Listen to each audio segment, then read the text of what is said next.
Bonjour à tous et bienvenue dans ce webinaire. Nous sommes en direct. On parle aujourd'hui de l'intelligence artificielle dans la cybersécurité et en particulier d'ailleurs comment l'IA peut être utilisée pour réduire les risques qui sont liés aux facteurs humains. On parlera beaucoup des facteurs humains aujourd'hui. Pour ça, j'aurai le plaisir d'accueillir Pierre Cortés, qui est Regional Account Executive de KnowBe4 en charge de la sécurité IT. Je l'accueillerai dans un instant. Alors d'abord un petit mot sur KnowBe4 en un mot, et d'ailleurs on le détaillera un petit peu plus dans le courant de ce webinaire. KnowBe4 combine formation et tests sur la sensibilisation à la sécurité en aidant à créer, et là encore on va en parler un petit peu plus, des pare-feux humains. Vous verrez de quoi il s'agit. Vous allez donc découvrir comment pour contrer l'utilisation de plus en plus importante de l'IA par les cybercriminels, notamment dans les opérations de phishing, la réponse via la plateforme AIDA de KnowBe4 peut être aussi de l'enrichir, cette réponse, par l'IA. En résumé, donc, une défense qui est alimentée par l'IA contre des menaces qui sont pilotées par l'IA. Voilà à peu près le thème de ce dont on va discuter aujourd'hui. Avant d'entrer dans le vif du sujet, je vous rappelle que vous êtes en direct et qu'on va pouvoir profiter de cette manne. Vous avez à votre droite un chat dans l'onglet de droite et vous avez la possibilité de poser des questions et n'hésitez pas à le faire tout au long de ce webinaire. Tout au long de ce webinaire, je regarderai vos questions et je pourrai les prendre à la volée si elles correspondent à la discussion qu'on a en cours. Et puis on les prendra évidemment, en tout cas la majorité d'entre elles, dans la partie Q&A qui aura lieu à la fin dans une grosse demi-heure. Donc n'hésitez pas à faire de ce webinaire une session, un moment vraiment de partage et d'interaction. Et puis il est temps de rentrer dans le vif du sujet et d'accueillir l'expert de ce webinaire, Pierre Cortés, va nous rejoindre. Bonjour Pierre Cortés. Bonjour Bertrand, Comment merci ça pour va l'invitation. Ça va plutôt pas mal, et toi? Ouais, superbe. On va se On est en tutoyer. direct, donc oui, on va se tutoyer et on a pas mal de choses à se raconter. Alors, Pierre, j'ai présenté KnowBe4 en quelques mots seulement. Est-ce que tu veux rajouter quelques mots aussi pour préciser quel est le spectre d'activité, le spectre de fonctionnalité en fait de KnowBe4? Alors, KnowBe4, c'est avant tout la gestion du risque humain dans son Mm. ensemble, que ce soit dans les méthodes de formation pour les utilisateurs, pour que ce soit des coachings en temps réel de l'ensemble des utilisateurs. On va vraiment mettre l'accent sur la protection des utilisateurs, les former à avoir les bons comportements, les former à prendre des bonnes décisions lorsque des situations un peu difficiles vont arriver. Donc, on est vraiment, on met l'accent sur ce que l'on appelle nous de notre côté le pare-feu humain. Donc, ce Mm. sont véritablement les employés, les utilisateurs dans une organisation. Mm. Pierre, je le disais en lancement, donc l'IA est aujourd'hui l'arme de choix des cybercriminels et de plus en plus. Quel est l'impact réel en fait de cette évolution sur le volume, sur la sophistication des attaques aujourd'hui? Bah, alors l'impact il est assez flagrant en fait maintenant, avec beaucoup de personnes ont un accès direct à ces outils qui vont permettre en fait d'augmenter le nombre d'envois d'emails, d'emails frauduleux, d'emails de tentatives de phishing, et également sur le type d'email qui va être envoyé. On est loin, on est loin de l'email un peu traditionnel que l'on recevait avant avec des fautes d'orthographe. Maintenant, les choses se font de façon complètement automatique avec de la récupération d'infos personnelles que l'on peut trouver en ligne. Il y a des exemples assez flagrants, assez récents, où en fait on a des intelligences artificielles qui va aller chercher sur des profils LinkedIn, sur des informations personnelles disponibles en ligne, et va créer en fait des campagnes de phishing très ciblées autour de ces informations-là. Donc on voit une augmentation, je sais pas, une augmentation, on va dire, assez significative du nombre d'attaques à l'heure actuelle et surtout de la diversification du type d'attaque, puisqu'évidemment l'email un peu traditionnel, on sort un peu de ce cadre de plus en plus. Et maintenant, on voit de nouvelles techniques qui commencent à se mettre en place, que ce soit autour de la vidéo, de la voix. Donc voilà, énormément de nouvelles choses. Et donc, qui dit nouvelles choses, dit nouvelles méthodes de prévention, évidemment. Donc on parle de plus en plus de ces emails de phishing, mais en quoi sont-ils plus efficaces finalement avec cette dimension IA? Bah, en fait, la récupération d'informations personnelles, c'est ça qui va faire la différence. Avant, on avait l'email générique qui nous touchait pas forcément, on arrivait à le détecter. Maintenant, je prends un exemple qui est légal à l'heure actuelle, aujourd'hui. C'est la récupération d'informations personnelles pour des équipes en sales, par exemple, en vente, où avec un simple outil, on peut aller récupérer des informations personnelles, envoyer un email automatique sur les préférences d'une personne, juste en utilisant un profil LinkedIn. Ben, les mauvais acteurs, malheureusement, font la même chose. Récupèrent des informations, envoient des informations qui sont beaucoup plus personnelles, beaucoup plus sophistiquées, et ça va évidemment toucher l'utilisateur. Donc que ce soit un vecteur par email, un vecteur d'attaque qui serait autour des emails, ou que ce soit simplement un message personnel sur LinkedIn, pour reprendre l'exemple de LinkedIn, en fait, la récupération de données personnelles va rendre les choses de plus en plus crédibles.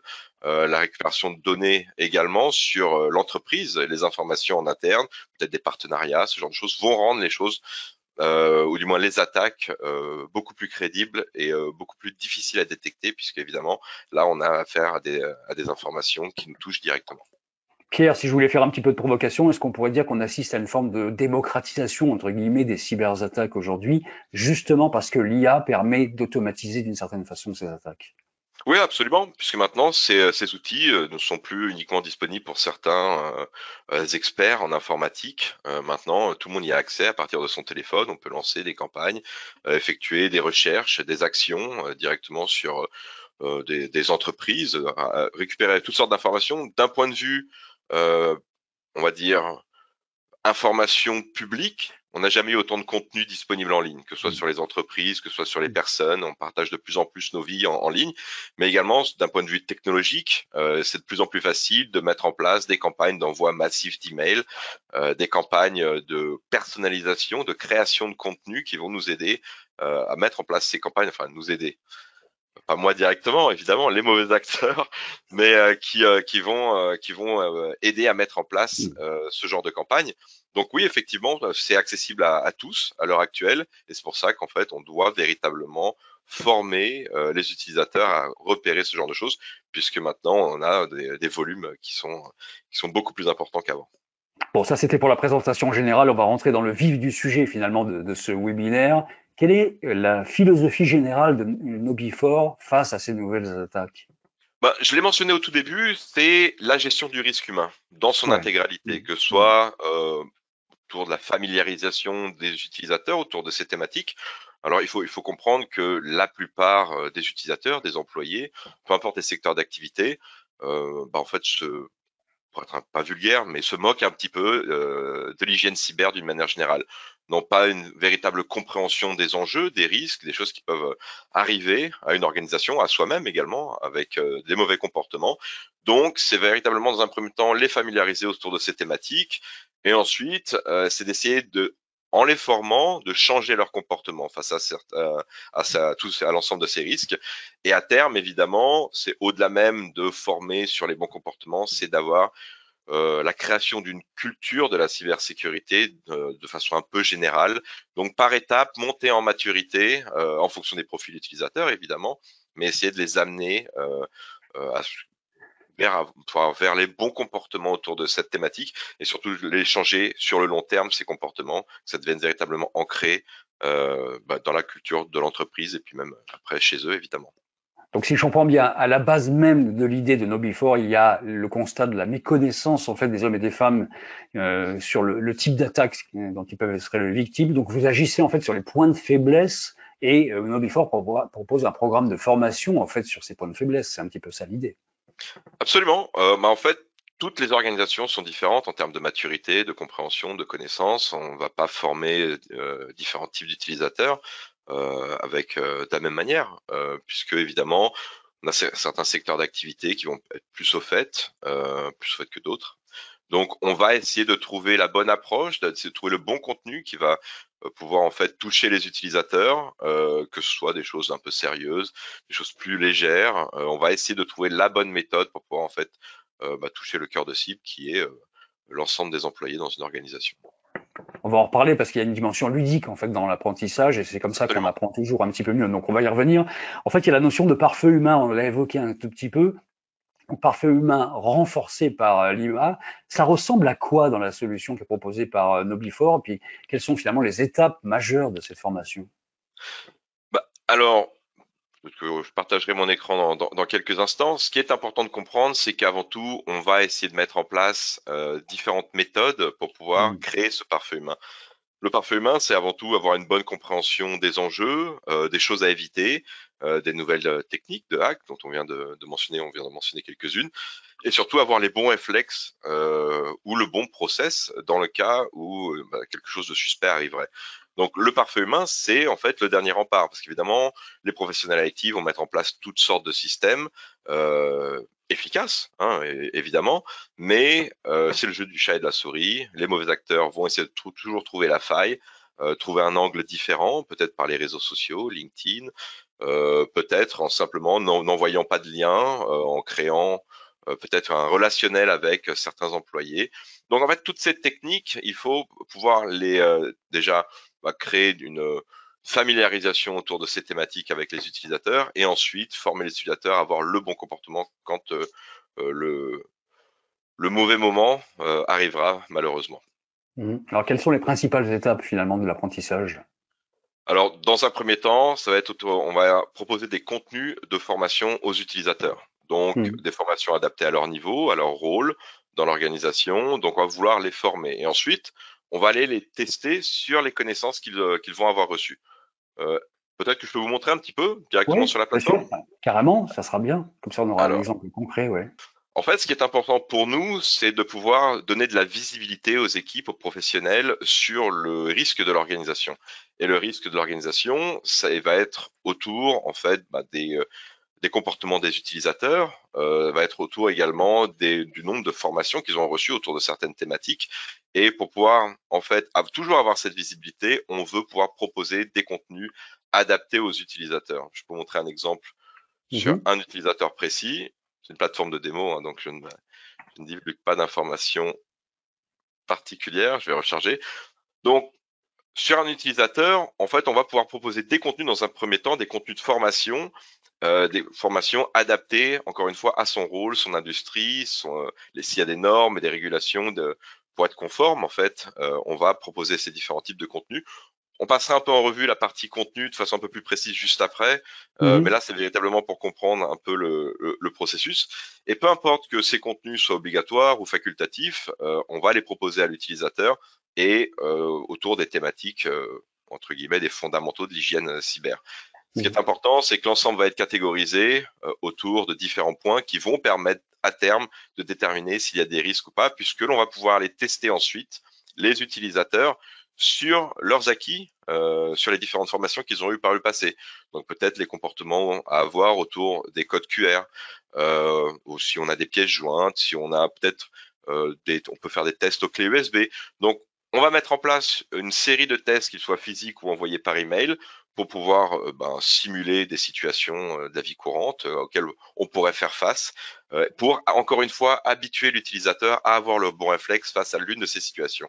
Et au cas où malheureusement un jour ce ne serait pas un exercice mais une menace véritable, là l'utilisateur devrait, en connaissance de cause, avoir le bon réflexe, le bon comportement et suivre le processus sur lequel il a été formé. Mhm. On parlait au départ d'une réponse boostée par l'IA face à des menaces qui sont elles-mêmes boostées par l'IA. L'IA est au cœur de la plateforme AIDA, évidemment, mais est-ce qu'elle intervient uniquement sur les contenus pédagogiques? Alors non, elle intervient également sur la partie test, évaluation.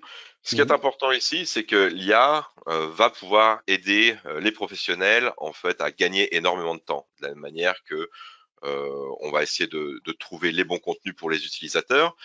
L'intelligence artificielle dans notre plateforme va déterminer quel test envoyer à l'utilisateur en fonction de critères en fait bien spécifiques. Donc la plateforme va envoyer en fonction du degré de maturité, en fonction des formations que la personne aura reçues, que l'utilisateur aura reçues, en fonction peut-être des échecs par le passé et en fonction du degré de maturité de l'organisation dans son ensemble, puisque l'ensemble des tests que l'on va proposer a des niveaux de difficulté très précis et également des thèmes très précis et segmentés. Donc c'est la plateforme qui va déterminer quel degré de difficulté de test elle devra envoyer à l'utilisateur en fonction du profil de l'utilisateur. Donc ça permet de dégager énormément de temps, d'éviter de faire du travail manuel en tant que professionnel IT et c'est plutôt pas mal. Tu parles de la segmentation en fait de ces contenus. En fait, la formation est adaptée, je crois, à chaque utilisateur. Donc, quel type de données comportementales ou historiques sont utilisées pour personnaliser finalement l'expérience? Ça va être un petit peu ce que je viens de mentionner. Généralement, ça va être les contenus que l'utilisateur aura en fait consommer, c'est toujours un petit peu bizarre, mais en fait Mhm. les formations que l'utilisateur aura vues Donc, toutes les formations, le catalogue de formations, qu'elles soient encore une fois facultatives ou obligatoires, comme une campagne d'onboarding, la plateforme va récupérer ces informations. Ensuite, les différentes campagnes d'hameçonnage. Toutes ces données, avec les différents types d'échecs, les niveaux de difficulté de chaque campagne, vont être utilisés en fait, pour pouvoir à chaque fois amener l'utilisateur vers des choses de plus en plus sophistiquées. Si malheureusement un utilisateur échoue, la plateforme va le ramener vers un niveau inférieur niveau inférieur de difficulté. Pardon, je suis toujours en train de mixer avec les mots. Donc, va essayer de la ramener vers un niveau inférieur de difficulté. Et l'objectif, c'est à chaque fois d'aller vers des choses toujours de plus en plus sophistiquées, des modèles d'email plus complexes, plus personnalisés. Donc voilà, mais ça va être principalement formation reçue, degré de maturité dans l'organisation et progression, score de risque, etc. Échec par le passé. Et voilà, dans les très grandes lignes. Évidemment, un travail un peu plus poussé, mais voilà, dans les très grandes lignes, ce qu'elle va faire. Pierre, tu nous as dit tout à l'heure que tu détaillerais un peu tous ces contenus pédagogiques qui sont proposés. Est-ce qu'on peut le faire maintenant, ça? Absolument, absolument. Ouais. Donc, évidemment, chez KnowBe4, on est éditeur de contenu avec plusieurs agences de création de contenu. Et l'objectif ici, ça va être de pouvoir proposer des contenus très spécialisés. Alors, dans un premier temps, évidemment, des contenus généralistes touchant à l'hygiène cyber. Ça va être les fondamentaux de la cybersécurité. Ça va être pareil pour tout le monde. Mais ensuite, c'est l'opportunité également de pouvoir proposer des contenus qui vont être adaptés peut-être au ton de votre organisation, au type d'industrie. S'il y a des éléments de conformité par rapport à une législation, également pouvoir les pousser, les proposer. Donc, ce que l'on va faire, en fait, c'est proposer différents canaux de communication. On va les mettre à votre disposition, différents canaux de communication, pour éviter d'avoir le bloc de formation de 40 minutes. Ça, c'est évidemment pas ce que l'on veut. On veut pouvoir avoir la cybersécurité, les bons comportements, toujours à l'arrière de l'esprit des utilisateurs. Et pour ce faire, on va mettre à votre disposition des affiches et illustrations à imprimer, à mettre en fond d'écran, à mettre sur des écrans vidéo, peu importe. Des audiocasts, c'est tout récent, en anglais exclusivement pour l'instant, mais généralement ça s'est déployé dans les autres langues pas très longtemps après. Important, des newsletters. On va faire une newsletter sur l'actualité cyber et on va vous la mettre à votre disposition encore une fois. Donc généralement, s'il y a des nouvelles tentatives de hack, certaines choses un peu particulières, on va communiquer par ce biais immédiatement. Et ensuite, généralement, ça deviendra des contenus de formation. Formation traditionnelle, module vidéo, mini-série internet, un peu à la Netflix. On a une série qui est un peu le Breaking Bad de la cybersécurité. On a 6 saisons à l'heure actuelle, la 7e est en production. Et ce qui est important, c'est que cette série, il me semble, on peut la voir ici. Chaque élément de cette série, chaque épisode, aura un thème très particulier. Ransomware, sécurité des emails, protection des mots de passe, utilisation d'Internet, réseaux sociaux, peu importe. Chaque épisode va en fait toucher l'utilisateur sur une façon très précise d'avoir les bons gestes, les bons comportements, les choses à éviter, tout en regardant une série télé avec une trame linéaire. C'est vraiment bien fait. Chaque épisode est 6 à 7 minutes. Et ça, c'est encore un des outils que l'on met à votre disposition pour pouvoir toucher certaines audiences pour lesquelles en fait la cybersécurité n'aura absolument aucun intérêt. Donc, c'est évidemment trouver des vecteurs de communication en fait assez variés pour pouvoir toucher les thèmes principaux. Évidemment, les vecteurs d'attaque, Bertrand, tu mentionnais juste avant, les thèmes un peu plus élaborés, ça dépend encore une fois de votre type d'audience. Si vous avez des utilisateurs qui sont en télétravail, par exemple, c'est comment sécuriser son poste de travail à la maison. Ou alors, peut-être aller cibler les contenus de formation en fonction de votre industrie, de la localisation, ou plus simplement du rôle dans l'organisation. Si on gère des données financières, on va pas être formé de la même façon que si en fait on est manutentionnaire, travaille à la réception, ou peut-être on est cadre et on n'a pas vraiment le temps de recevoir des formations longues et fastidieuses et on veut des choses très claires, directement ciblées au profil de l'utilisateur, ou des choses beaucoup plus élaborées évidemment pour les personnels IT et les développeurs. Donc encore une fois, pour conclure avec ça, je parle beaucoup, Bertrand, je suis désolé. Non, et tu es là pour ça, et c'est bien, c'est intéressant. Mais ouais, ça me passionne comme sujet, mais c'est vrai que l'important, c'est les fondamentaux vont être les mêmes pour tout le monde. Et ensuite, dès qu'on veut monter en maturité, il faut pouvoir trouver des sujets qui vont toucher les utilisateurs dans leurs actions quotidiennes, de leur travail et de leurs fonctions. Donc ça veut dire qu'il y a une forme de tronc commun en fait de connaissances en fait à donner à tout le monde, et puis après on rentre plus précisément dans les impacts qu'on peut avoir sur son propre métier. Oui, exactement. Absolument, c'est absolument ça. Et qu'est-ce qui dirige un peu la mise sur la personnalisation en deuxième temps? Est-ce que le DSI, le RSSI de la boîte vont intervenir là-dedans et c'est eux qui vont décider d'accès sur tel ou tel sujet? Ou est-ce que c'est finalement l'utilisateur final, celui qui fait la formation, qui va pouvoir avoir la main là-dessus? Ben, tout dépend. Alors, ça va être toujours le professionnel IT, le Hmm. RSSI, le DSI, qui va en fait décider d'une stratégie autour de la communication. Hmm. Cependant, donc ça veut dire la création de campagnes, une décision autour de la fréquence. Vous pouvez envoyer une campagne par mois, par trimestre, peu importe. Vous êtes vraiment maître d'utiliser la plateforme comme vous le voulez. Mais cependant, on peut toujours mettre à disposition pour l'utilisateur des contenus. Donc, soit des contenus proposés par le DSI, des choses qui ne sont pas obligatoires, comme la mini-série, ou la plateforme peut déterminer quel type de contenu on peut peut-être proposer à Hmm. l'utilisateur. Donc, je peux vous montrer un petit peu à quoi ça peut ressembler pour un utilisateur final. Donc là, ça va être Orange, parce qu'évidemment, nous, on est Orange, mais vous pouvez évidemment mettre votre identité visuelle, votre logo. Mais voilà, pour un utilisateur, en fait, le DSI, le RSSI peut avoir la main sur la progression de la formation obligatoire à effectuer. L'exemple typique, c'est une campagne d'onboarding. Lorsqu'un nouveau collaborateur arrive, il va recevoir les fondamentaux de la cyber à effectuer et même aller sur des thèmes un peu plus élaborés autour de la conformité. Enfin voilà. Ce qui est Hmm. important ici, c'est que ces contenus-là vont être obligatoires et choisis par le professionnel IT, RSI, DSI. Mais également, on peut mettre à disposition des contenus facultatifs qui peuvent être proposés, encore une fois, soit par le DSI, soit avoir une vue étendue sur la bibliothèque, ou même laisser la plateforme déterminer quel type de contenu proposer à l'utilisateur en fonction, encore une fois, de son degré de maturité, des formations reçues par le passé, de son niveau, de son score de risque également. Donc ça, c'est la plateforme avec l'IA qui va déterminer quel est le prochain contenu pour l'utilisateur pour toujours essayer de l'intéresser dans son programme de formation. Donc j'imagine que le référent IT là qui décide un tout petit peu, il a aussi un regard sur l'avancée de chacune des personnes de l'entreprise finalement dans le parcours d'apprentissage. Non, absolument. Et l'objectif, c'est que la plupart des utilisateurs vont faire les formations, vont peut-être se tromper sur un exercice au début, s'en souvenir et être prudent. Mm. L'important, c'est de en fait donner du temps, de redonner du temps surtout aux professionnels pour ensuite aller mettre l'accent là où certains utilisateurs vont avoir le plus besoin. Donc, il faut avoir cette visibilité, cette compréhension des utilisateurs à risque. Et avec la plateforme, en fait, on peut segmenter les utilisateurs qui ont un score de risque et une progression correcte des utilisateurs qui seraient peut-être sensiblement plus à risque ou des groupes d'utilisateurs également, puisqu'on peut avoir cette segmentation, peu importe le groupe, ça peut être des départements, des pays, des localités, peu importe. Encore une fois, on peut véritablement aller plus loin. L'objectif, encore une fois, de mettre en place des outils comme l'IA et les automatisations d'une manière générale, ça va être surtout être pour en fait le RSSI, le DSI, de lui dégager du temps là où il en a le plus besoin et aller en fait voir en fait quels sont les risques véritables.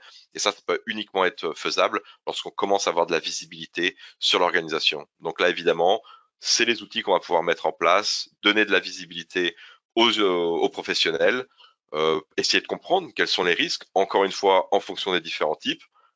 Je vois qu'on est en anglais. Je vais le remettre en français. Je sais pas pourquoi j'en ai passé en anglais. Hop, hop. Même pour moi, ça va être beaucoup plus simple de voir quelque chose en français et d'en parler.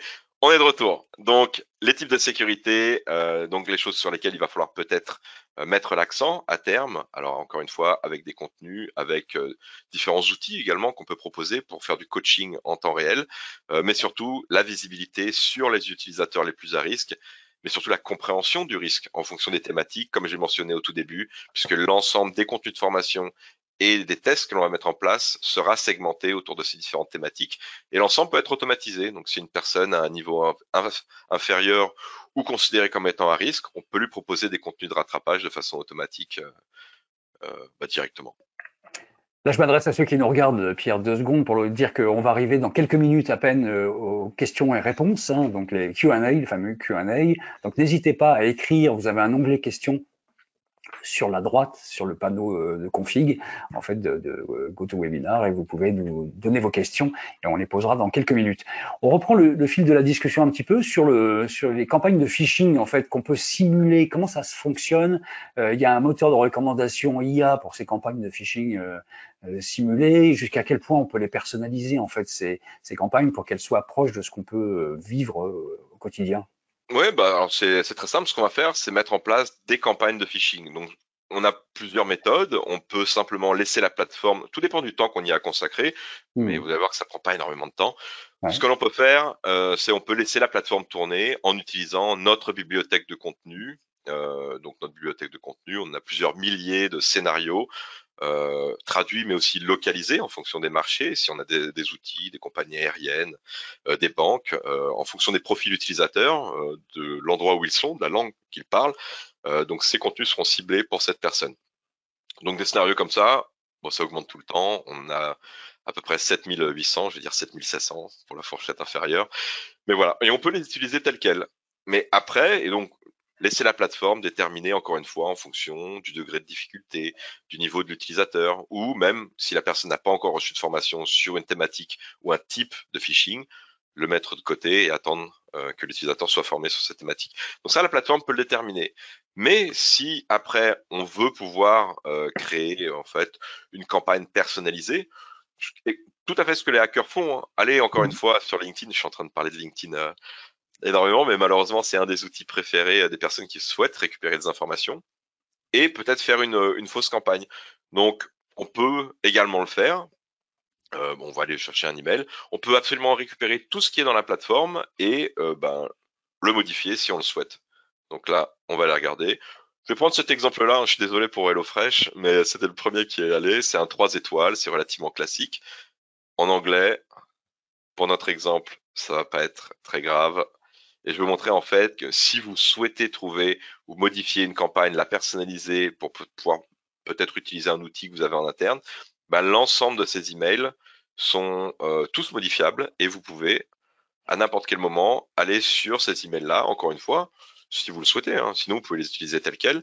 Mais par exemple ici, on voit que comme également on fait du domain spoofing, bah, on peut aller modifier absolument tout ce que l'on veut, les informations, et surtout important, c'est qu'à terme, ce que l'on veut, c'est proposer des choses de plus en plus sophistiquées, et pour ce faire, c'est l'utilisation des données personnelles de l'utilisateur, que ce soit son nom, son prénom, son adresse, le nom de son manager, adresse, localité. On va pouvoir modifier l'ensemble de ces emails directement dans l'éditeur d'emails que l'on a en place dans la plateforme.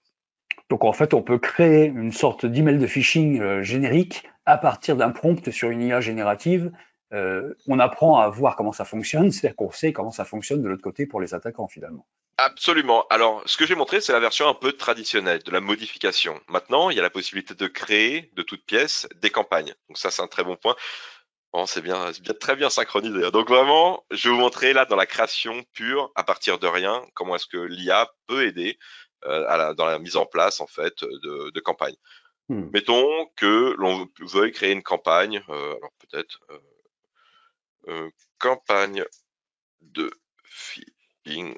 Non, on va le faire plutôt. Campagne de jeu concours en interne fait par le président Bertrand. On va faire quelque chose de vraiment très simple pour l'exemple pour gagner un petit peu de temps. Merci, monsieur le président. Donc, en fait, en quelques clics, et alors là, on n'est pas sur le meilleur prompt, hein, je suis vraiment désolé, mais c'est pour gagner un petit peu de temps. Mais je vous montre un petit peu, on peut définir le type de test. On peut aller voir une pièce jointe, un code QR. On peut également, bon, on va même faire une réponse à l'expéditeur, puisqu'en fait, le fait de répondre va également être un échec si on s'aperçoit que l'adresse mail est fausse. Adresse mail de l'expéditeur, écoutez, on peut donner un faux exemple. Dans ce cas-là, je vais pas perdre énormément de temps. Je vais la mettre comme ça. Nom de l'expéditeur, Bertrand. Hop, c'est ça. Adresse mail de réponse, on peut laisser de côté. Difficulté, on peut le mettre en place. On va laisser à 3 étoiles. On a également la possibilité de donner des indicateurs pour l'utilisateur pour essayer de comprendre pourquoi est-ce que c'était un échec, si on veut pousser la chose un petit peu plus loin. Pour l'instant, on va simplement mettre un niveau de difficulté de 3 et ensuite mettre quelques éléments, nom, prénom, intitulé du poste, nom d'affichage, etc. Nom du modèle, président, Cours, je ne garantis pas le test, mais ce qui est important ici, c'est qu'en fait, dès qu'on commence à maîtriser un petit peu l'usage des prompts, on peut en fait créer des emails de toutes pièces très rapidement. Donc, si vous savez exactement que vous utilisez un outil peut-être de paiement en interne, que vous souhaitez en fait faire un faux email de login autour de cet outil de paiement, si vous avez un jeu concours à l'heure actuelle ou une campagne marketing qui est utilisée, ben voilà, vous allez pouvoir simplement l'indiquer et il va vous créer en fait un email directement. Donc là, j'ai pas besoin de créer l'email, j'ai pas besoin de mettre les indicateurs, le nom, etc. Ça va directement être fait et si je suis satisfait, je peux l'utiliser directement. Si je souhaite le modifier, je pourrais le modifier de la même manière que je vous ai montré précédemment, faire quelques modifications et hop, l'envoyer directement. Donc en Mhm. quelques secondes, et là encore une fois, c'est ce dont on parlait au tout début, c'est le genre d'outil qui est à la disposition des professionnels pour pouvoir en fait faire ce genre de simulation et vous faire gagner énormément de temps. Mhm. C'est vraiment impressionnant ça, parce que quand on connaît la structure en fait d'une attaque qu'on peut subir, finalement, on a une sensibilisation qui est vraiment beaucoup plus accrue à chaque fois qu'on va avoir un mail qui va arriver et on va en détecter finalement les problèmes potentiels. Comment est-ce qu'ils réagissent les utilisateurs à ce genre de formation de sensibilisation qui est boostée, pilotée par l'IA? Alors, tout dépend de l'audience. Là, on parle de la partie, on va parler des deux de toute façon, partie formation et partie phishing. On va commencer par la partie formation. La formation, c'est quelque chose que de toute façon les utilisateurs pourront prendre chez eux. Généralement, certains types peut-être de profils qui n'ont pas une compréhension complète des enjeux vont être assez réticentes à effectuer des formations. Je l'ai vu, hein, c'est l'expérience de pas mal de professionnels, mais c'est parce que la plupart du temps, il n'y a pas véritablement cette compréhension des enjeux. Nous, on va essayer de former pas uniquement sur le fait qu'il ne faut pas effectuer une action, mais aussi comprendre également pourquoi est-ce qu'on demande de le faire, quelles sont les conséquences pour une organisation. Donc, essayer véritablement d'avoir cette vision complète, pas simplement d'obligation, de régulation, de conformité, mais également la compréhension d'un point de vue personnel et essayer aussi d'avoir des choses très ciblées pour l'utilisateur. Comme ça lui va lui parler immédiatement. Il n'a pas l'impression de perdre son temps. Il a véritablement l'impression d'apprendre quelque chose qui pourrait lui servir dans son travail de tous les jours. Maintenant, dans ce qui est dans la partie test, la partie campagne de phishing, campagne de test physique, euh, l'objectif va surtout pas de piéger l'utilisateur. Si on essaye de piéger l'utilisateur avec des choses qui vont au-delà de son niveau personnel, l'utilisateur va se brusquer, ça va pas fonctionner. Il faut que l'utilisateur puisse réussir ces tests, parce que l'objectif c'est pas uniquement de réussir le test, c'est surtout de créer comment je peux dire ça, cette habitude d'aller rapporter quelque chose qui semble suspect, et après Mhm. de monter progressivement en compétences, en détection. Mais voilà, si on brusque l'utilisateur, ça va pas fonctionner. Donc il faut l'amener avec des choses très simples au début et progressivement vers des choses de plus en plus sophistiquées. Est-ce que vous avez observé, est-ce que vous avez peut-être même quantifié en fait une baisse qui soit significative du nombre de clics sur des liens qui sont malveillants finalement à l'issue de cette formation? Oui, absolument, puisque évidemment, on a les données utilisateurs. Donc là, on va être sur une plateforme de démo, mais même dans notre plateforme, la véritable plateforme, on a la possibilité de voir en fait le benchmark de certains de nos utilisateurs. Donc on Mhm. peut voir en fonction des secteurs d'activité, en fonction de la taille de l'entreprise. Euh, donc ça, ce sont des données véritables. On peut véritablement voir qu'au bout de 90 jours, à quel niveau on va être, etc. Donc on a accès, nous, à ces données, on a une compréhension. Ce qu'il faut aussi comprendre, c'est que le chiffre ne sera jamais zéro. Il y aura toujours des échecs. Mais la bonne nouvelle autour de cela, c'est que au fur et à mesure où vous allez monter en maturité vos utilisateurs, qui vont apprendre des choses nouvelles, qu'également que les technologies, les tendances vont changer, vous allez également monter vos utilisateurs en compétences, les niveaux de difficulté des campagnes de phishing vont également monter. Donc, il y aura toujours quelques échecs de temps en temps, mais au moins vous avez la satisfaction et la garantie qu'ils ne se feront plus avoir peut-être sur des choses très grossières sur lesquelles ils auraient pu cliquer peut-être une année auparavant. Donc, on voit Mhm. les scores baisser très bas, mais il y aura toujours ce petit pourcentage, puisqu'évidemment, la technologie évolue, les comportements changent, et il y a aussi un renouvellement autour des employés dans les organisations qui jouent et qui influent légèrement sur ce genre de choses. Pierre, est-ce qu'il y a encore quelque chose que tu voudrais montrer de la plateforme assez rapidement, juste avant les questions? Je peux montrer également les campagnes de rattrapage. Je crois que c'est un élément important puisque évidemment, ce que l'on veut mettre en place, et je peux terminer avec ça et puis on partira sur les questions. L'important de l'intelligence artificielle ici, ça va être de faire gagner du temps aux collaborateurs, aux RSSI, DSI, et aussi d'être beaucoup plus précis. Et donc, dès qu'on dépasse un peu le seuil de l'entreprise à taille humaine, ça devient très compliqué d'avoir des choses personnalisées, sophistiquées. Et donc, je vais vous montrer très rapidement comment est-ce que même la plateforme peut déterminer des parcours de formation en fonction des différents échecs. Donc ça, c'est un des éléments de notre add-on AIDA. Et je vais vous montrer un petit peu comment la plateforme va réfléchir euh, en fonction de l'échec de l'utilisateur, en fonction du degré de maturité. La plateforme va déterminer quel va être le bon contenu de rattrapage. Donc, on voit ici, elle donne une note et c'est OK, je pense que le prochain contenu va être intéressant parce qu'elle a échoué à ce type de contenu et que par le passé, il y a eu telle et telle action. Et en fait, c'est la plateforme qui va commencer à déterminer quelle est la prochaine étape pour l'utilisateur, quel est le bon contenu pour revenir à niveau. Et ça, c'est très intéressant puisque la plateforme ne choisit pas uniquement quel est le bon test, mais elle commence également, enfin commence, elle le fait littéralement, elle détermine quelle va être la prochaine étape dans le parcours de formation d'utilisateur pour revenir à niveau.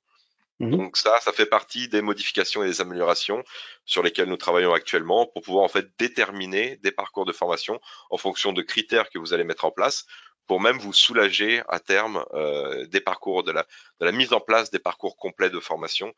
Donc voilà. Vous qui nous suivez, c'est maintenant pour les questions. N'hésitez pas dans l'onglet à droite, en fait, dans la box de droite, vous avez la possibilité de poser vos questions. J'en ai déjà une, moi, qui concerne en fait l'évolution permanente des cybercriminels, parce que eux, ils évoluent en permanence, les IA évoluent en permanence. Comment est-ce que vous garantissez que la solution AIDA, finalement, va tenir le choc face à toutes ces évolutions-là et que vous serez toujours à jour là-dessus? C'est une question qu'on pose, ça. Ben, personne ne peut le garantir. Il faut être assez clair par rapport à ça. Les techniques évoluent. Encore une fois, c'est le jeu du chat et de la souris. Il faut simplement essayer d'être à la pointe. Les mauvais comportements sont toujours là. Les méthodes pour pouvoir passer les filtres sont toujours là, changeront toujours. Ce qui est important, c'est qu'il y a assez peu de temps, on a fait l'acquisition d'une entreprise qui s'appelle Ygress et qui a une proposition en fait qui est assez intéressante. Donc ils font du filtre anti-spam et au-delà de ça, elle va également donner des indications dans la boîte mail de l'utilisateur sur le degré de risque d'un email. C'est le premier email reçu de telle ou telle personne. L'adresse IP semble relativement suspecte, bien elle est passée quand même des filtres anti-spam. S'il y a une modification autour des comportements des messages, toutes les semaines, on reçoit le même email de telle ou telle personne sur une facture, et là, un seul jour, on a quelque chose qui a changé. Et là, en fait, la YS permet de définir cela. Donc c'est tout nouveau. Ils ont commencé à intégrer KnowBe4 assez récemment, mais ça, c'est typiquement le genre d'outil qui va être utile à long terme, qui va permettre de mettre en place des stratégies beaucoup plus évoluées et surtout de donner les outils aux utilisateurs finaux pour pouvoir prendre de meilleures décisions. Alors justement, ça rejoint une des questions qui est posée, c'est quel type d'outils sont fournis à l'issue de la formation, et notamment des outils pour permettre d'aider à détecter finalement les futures attaques. Alors, des outils, il y a en fait l'onglet, je l'ai pas ouvert, je vais vous le retrouver.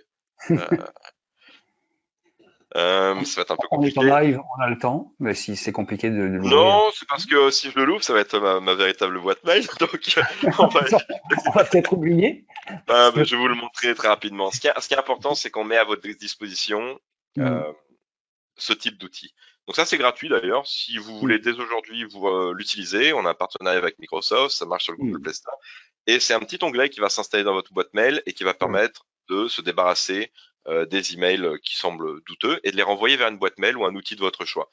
Ça permet en fait, au lieu d'ouvrir un ticket, au lieu d'aller chercher l'email sur lequel on doit forward, etc., de simplifier le processus. Donc en 2 clics en fait même, on se débarrasse de l'email. Et ensuite, si on vous décidez d'aller avec KnowBe4, on peut intégrer ce geste en fait dans le processus d'exercice également. Donc pour l'utilisateur final, ça va être simple. On ne réfléchit pas. Dès qu'on a un doute, on s'en débarrasse. Si c'est un exercice, tant mieux. si c'est une véritable menace, ça part chez un professionnel IT qui lui va déterminer si c'est une menace ou pas. Donc ça, c'est le type d'outil qu'on peut mettre en place. Également, c'est tout ce qu'on peut ramener chez soi. Toutes les formations qui sont disponibles, on a une application mobile sur son téléphone, on peut y accéder, la mini-série. Il y a également une volonté de former les utilisateurs, pas uniquement sur le lieu de travail, mais également à la maison. Parce que les conséquences sont autant dramatiques, que ce soit au niveau personnel que professionnel. Donc, c'est la mise en place constamment de nouvelles formations, des choses plus légères, plus élaborées, partageables, etc. Donc voilà. Donc, dans un premier temps, c'est des choses qui vont pouvoir être utiles aux différents utilisateurs. Et qui n'a pas répondu à un email professionnel depuis son Mac ou son PC personnel à la maison? Non, c'est exactement ça. Lève le doigt. Donc en fait, il faut être conscient des risques à tous les moments. Et chez soi, c'est aussi protéger évidemment sa vie privée, sa famille, et puis protéger l'entreprise par rebond en fait, puisque parfois il y a des passerelles qui se font entre les deux. Enfin, on imagine que finalement les outils qui ont été présentés là d'aide au repérage de phishing, si on a bien fait la formation, on doit quand même déjà en renifler un bon pourcentage, hein, j'imagine. C'est le but. Et encore une fois, il faut aussi être conscient que certains emails, à un niveau de difficulté très bas, ne passeraient jamais sur les filtres, sur vos filtres, hein, les professionnels qui nous écoutent maintenant, ça ne passerait jamais. Mais l'objectif, encore une fois, c'est de former les utilisateurs à avoir le bon comportement, les habituer.